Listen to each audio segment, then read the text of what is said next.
You're watching the 5th Annual Assembly of Planners Symposium, held on February 20, 2020, at the Dusatani, Guam Resort. The symposium's agenda centered on 3 main tracks: on flood control, land use planning, and zero waste, and featured other presentations, including remarks by Governor Lou Leon Guerrero and Lieutenant Governor Joshua Tenorio. The symposium was organized by the Bureau of Statistics and Plans Guam Coastal Management Program with a grant from the National Oceanographic and Atmospheric Administration. The theme of this year's symposium is Creating a Clear Vision in a Changing Climate. This segment will feature a workshop to discuss decision support tools, digital coast, and coastal issues. I do have a question since you are here from the Municipal Planning Council. One of the things that NOAA tries to do a lot is to get stakeholder input. It seems like a lot of the people who I work with, they really genuinely want to be useful in their jobs and in their functions, and they really want to create things that are useful for people. As somebody who sits on the Municipal Planning Council, what do you think are things that you could use as a planner? Or is there data? Are there kinds of topics that you think you're really in need of? Can you give us a sense of what it's like to actually be on a municipal plan? And I'm sorry that I'm kind of diverting from what the website is, but I think it's really interesting that we actually have a planner who's here from the government, right? And then we have somebody who is sitting on a body that is not necessarily regulatory. Can you actually explain how that works, being on the Planning Council? According to Mr. Munya, I need to, right? So how I interpret my role within the village as it relates to what input I can provide as a member of the community is that, like everybody else in the room, you're concerned about your village. And you want to make sure, or I want to make sure, that whatever priorities the mayor has for the village align with some of the things that I'm thinking about. So we're basically the policeman to the mayor. So if we, kind of like are not aligned with what it is that we think he's trying to do, we'll give him the input and maybe take it down a certain way. Fortunately for us at the Order Chalampago community, we have a strong community that actually gets together and supports the mayor in the endeavors. And these are over-the-horizon endeavors, while he handles the everyday business of running the village, the safety, the matais in the village, and all the different headaches that he has. Straight up, they work harder, I think, than a lot of our policymakers. Yeah. So we, as a community planning council, as my role, I come with a strong background in law enforcement, and that's where I focus most of my efforts in the community, while being part of a certain section of the, so for us, he will grab different folks from parts of the village so that we can present to him our views as we shape the future for our village. I hope that helps. I'll let the mayor speak a little bit more on how he thinks or what he looks for. Okay. So basically, if you take a look at the mandates, there's 19 municipalities, and each municipality is mandated to put together a municipal planning council via their mayor. So the mayor is the one who selects and appoints, okay? And each mayor sets their own guidelines. There's no regulatory requirement on the mix of people that you select and place on your municipal planning council, whether, albeit, the only real criteria is that they're a resident of your village and they're an adult. And so for me personally, when I took office 11 years ago, I realized that to be an effective mayor in the mandates that are expected of me, and not the day-to-day operations, because that's something that I have a staff for, but on the long-term planning of for our village, I realized one thing only, is that in order to get a good sense of what impacts the village, I needed a council that represented the village. So I looked at the major populated areas in our village: Ta'i, Pago Bay, what we call the Santa Cruz area, the Maimai area, the main parts of the village of Ordet and Chalampago, and some of the other outlying areas. And so as I was scanning through the village, looking for people who might be interested in representing their specific area, that was probably for me the first and foremost importance. And then of course the background mattered. So I tried to bring in a diverse group of people that showed interest in sitting on the council. As a matter of fact, as Marcel Camacho earlier in the morning mentioned, he's a former senator and he's a Republican. I'm a Democrat, a mayor under the Democratic Party. But because of his interest and where he was located, as far as being a member of our municipal planning council, I was happy to take him on. Because for me personally, as the mayor, my goal was to ensure that we had a real variety of people, not only representing their specific areas, but with a diverse background. Because ultimately, I see the planning council for that purpose, and its main purpose only is to plan. What do we want the village to look like 5 years from now, 10 years from now, 15 years from now, 20 years from now, 100 years from now, and how can we get there? But one of the other thing is, one of the main functions of the Municipal Planning Council is to review what we call permit applications or zoning applications. And so that's, if there's anything that they do, is when somebody wants to rezone their property or a developer wants to build a development in the community, the documents are submitted to us. You mentioned the thing about the Pago Bay development that was proposed several years ago. Esther knows. And so after reviewing their application and what they were planning on doing, like BSP, like other agencies, there were some major concerns of building a hotel / condominium structure in the Pago Bay area. And because it was so close to the wetlands and it was so close to the river. And so as we reviewed the applications, we looked at the merits and the concerns, and we aired our concerns via a resolution and submitted it to the Guam Land Use Commission. And if you recall, even Bureau of Statistics and Plans recommended the disapproval of the project. In fact, GPA at the time said, well, in order for us to support this project, it's going to require a $3 million investment to upgrade their power system. And GWA, because not all of the information that was provided by the developer was enough for them to analyze the impact to their sewer and water system. And so what concerns me in the long run and with regard to planning is that even with all of these concerns, we still have a body called the Guam Land Use Commission that can still move forward and approve this. Even at the even with the written comments and concerns that are levied by the agencies that have a say or have input or ask for input on these projects, which is one of the reasons why I try to attend these, as BSP knows, over the last 5 years, 6 years now. Every time they have these planners conference, I try to not only attend, but I try to encourage my municipal planning council to attend, because planning is their responsibility.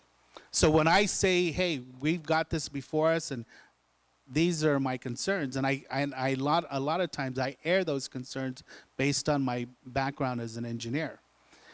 And so we'll dialogue, we'll have conversations, we'll debate the pros and cons from their different areas of expertise, and ultimately come up with a resolution that we can adopt and approve and submit to the Guam Land Use Commission. And so that's why I encourage them to come out and attend these conferences, because this is really the crux of why they exist, is when we get developers that want to come in and develop, in the village. We're not anti-development, but we truly advocate for responsible development. And so the more educated they are on some of the issues of concern, some of the regulations that we're required to adhere to and be aware of, this is where they learn these things at. But yeah, it differs from village to village. Thanks for clarifying that. And I'm sorry if that was a very basic question that I'm asking. I'm sorry if everybody already knew that information.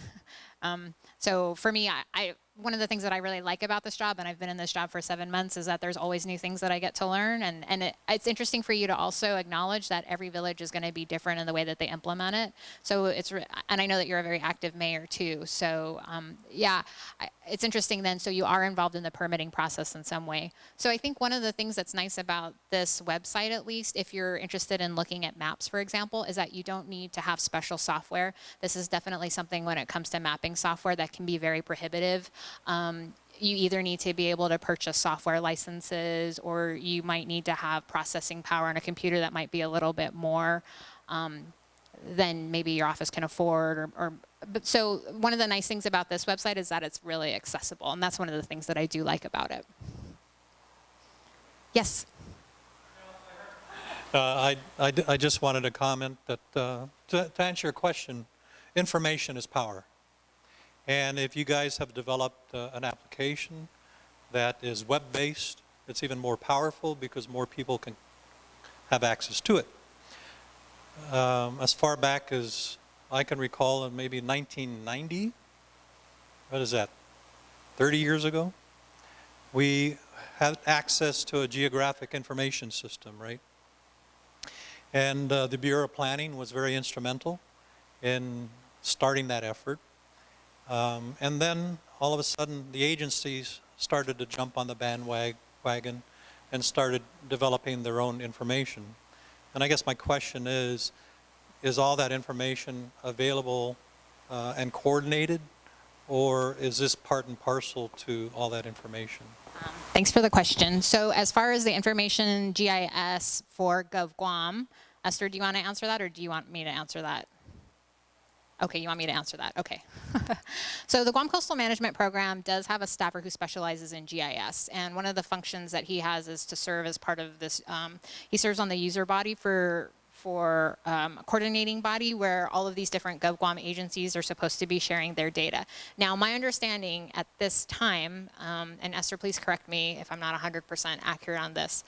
So my understanding right now is that the GovGuam agencies aren't necessarily uploading all of their data sets to one centralized location so that they can all pull from it. My understanding is that if they want, let's say, information from GWA, then they have to go directly to GWA to pull that data. So the data is there. It just perhaps for people to actually use it, perhaps it sounds to me maybe not the most rapid way to use it. Does that sound, do you think that's a fair assessment, Esther? So I will say, so that's on the GovGuam side, and I'm not a GovGuam employee, so Esther is going to be able to respond to that. I'm here for the Office of Coastal Management, and so I think one of the things about this website is that there are lots of I think one of the things that's great about the GovGuam agencies is that it's intensely localized, right? So you can look at, yeah, Esther, did you want to add to something? Oh, okay. So the data that, for example, GovGuam agencies would have is intensely localized, whereas, for example, this website would be perfect if you want to look at, the Marianas Trench. Does that make sense? Yeah. Esther, do you want to go ahead and add to that? There is a GIS users group meeting, and that happens, I believe, every quarter, and that's run by our GIS manager. And this is where all the GIS users, Guam Power Authority, Guam Waterworks Authority, the permitting agencies, and they all get together and they talk about these issues. And so I'm not sure if it's open to the community, but if it is, I'll certainly keep you updated and informed. And this is where they talk about all the community issues and perhaps automating them and getting them into GIS layers. Yep. Okay. All right, so Esther just mentioned about her personal use of CCAP, and let me just kind of show you too an additional for land cover. So here's one example. Can anybody just looking at this kind of give me an idea of what they think this might be? This is on Guam, by the way. This imagery is on Guam. So you can see here that there's a change from 2005 to 2011. One clue that you might want to look at is this area over here. The yellow sections here indicate an area of land that might be a little bit cleared. or bare surface. The lime green section is an area that's basically manicured vegetation. That's a hint, manicured vegetation. Golf course. Yeah, this is a golf course over here on the right. And then the white here, these are impervious surfaces, fancy way for saying road. And then here, let me just go ahead and double check the legend. Yep, the white is the impervious surface. Okay, so that is right. And then the dark green areas here would be heavier vegetation. So there's a difference between the dark and the light green vegetation, right? The dark is unmanaged vegetation. And you are right, it is a golf course. Can you sort of tell by the shape of that development what golf course that might be? Muñeca, can you tell which golf course that might be? Starts. Yeah, that's right. That's exactly it. So what this particular map is showing you is showing you the change. So it's showing you that the change, this blue part here basically shows that there was no change, and then this part over here shows where there was change. One thing that I wanted to emphasize, one thing that I also wanted to mention about this too, that I thought was interesting. You know what, I think that'll be later. Okay. All right, one other thing too that's on the website is historical aerial imagery. The one that I'm gonna show you is interesting because it's from Hawaii. They have different sorts of geographical or geological features. You can see here, there's some development, there's also some erosion, there's an actual change in the mountain range. When, I will say, we looked at this for Guam, the aerial imagery for Guam is actually not very good. The aerial imagery that exists for Guam that's historical is primarily on military installations. It's actually not on civilian property. So if you're interested at looking at Guam from above, it will primarily be imagery from 1960 and on, specifically on Andersen Air Force Base. I just actually did some aerial research for it is mostly military, but I was just wondering if there's someone who is continuously gathering more photos and updating that aspect of your resource from things that are earlier or even after. Because WERI also has a lot of good imagery that could be a good contribution. Yeah, and I think that that's a good question, and I don't know, honestly. So so the person who really specializes in digital coast GIS data, his name is Ross Winans, and he's based in Hawaii, and so he's actually really great about corresponding. I was actually thinking even maybe the public library might have some aerial imagery that we don't know about that could potentially be processed into this set. But that's a good question. Yes, there is subsurface imagery.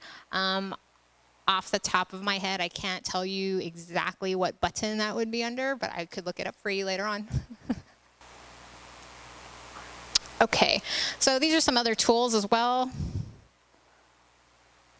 I think this speaks a little bit to your interest in hazards, Pete, Tsunami Information Service. We talked about this earlier, the land cover, and I'm glad that this was the change program. I'm glad that this slide was later. So one thing that this red indicates, right? So when Esther was using it earlier, you were looking at wetlands, right? So one thing I think that's important to note about this imagery is that it's just indicating change. It's not necessarily indicating things like degradation, right?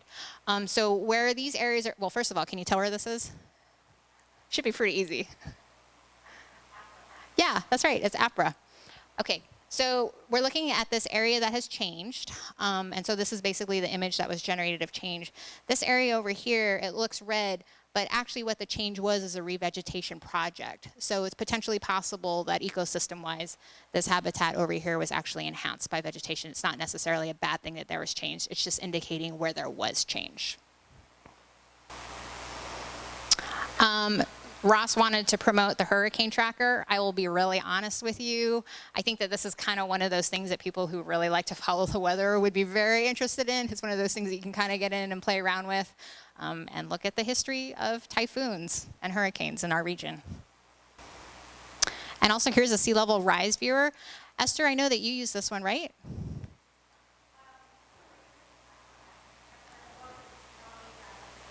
Okay, and do you want to talk about how GCMP uses it?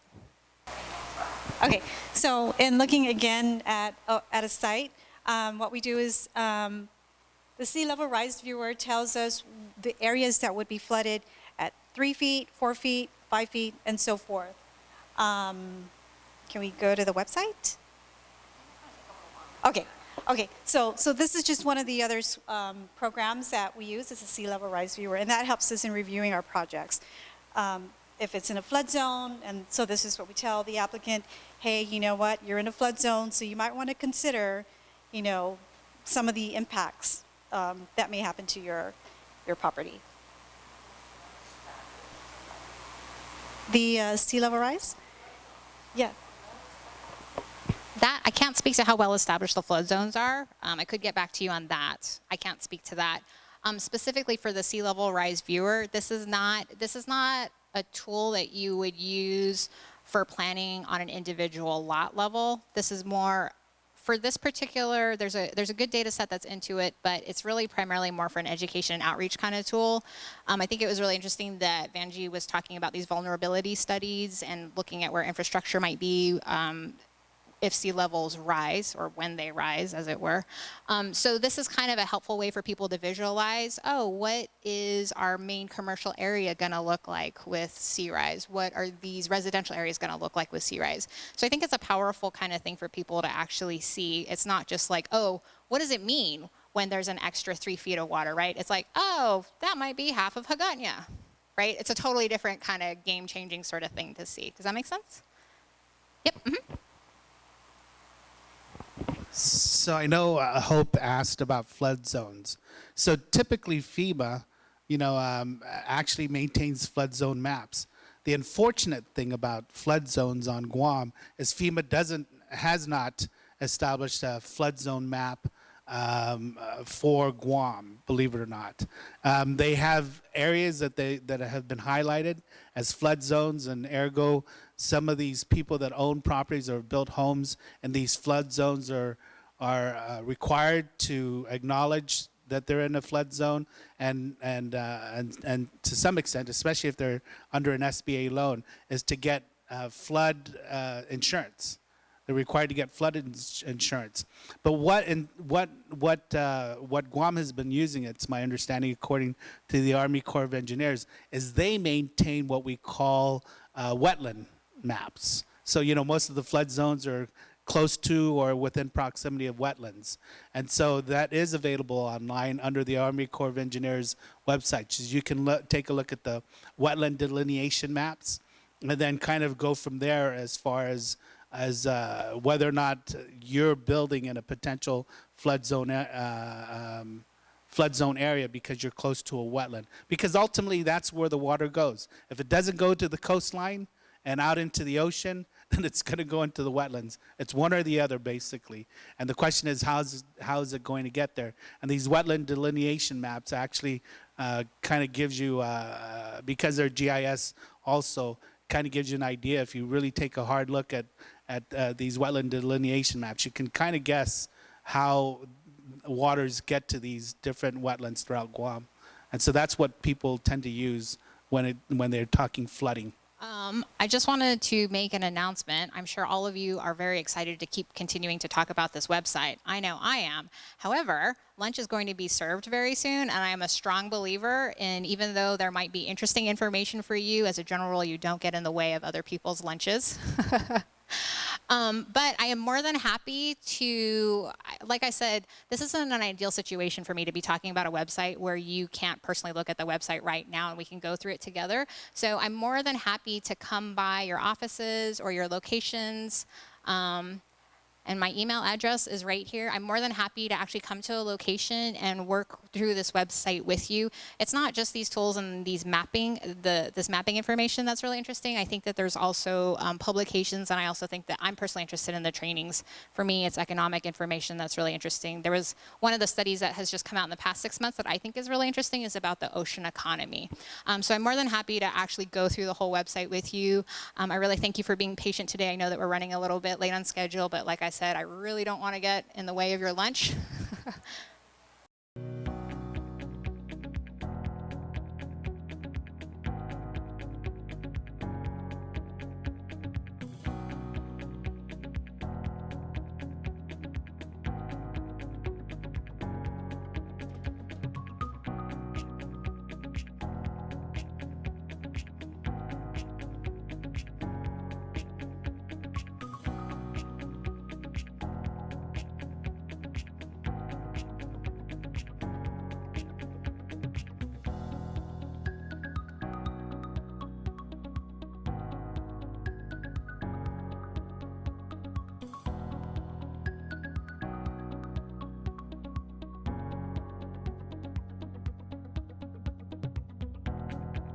Coming up,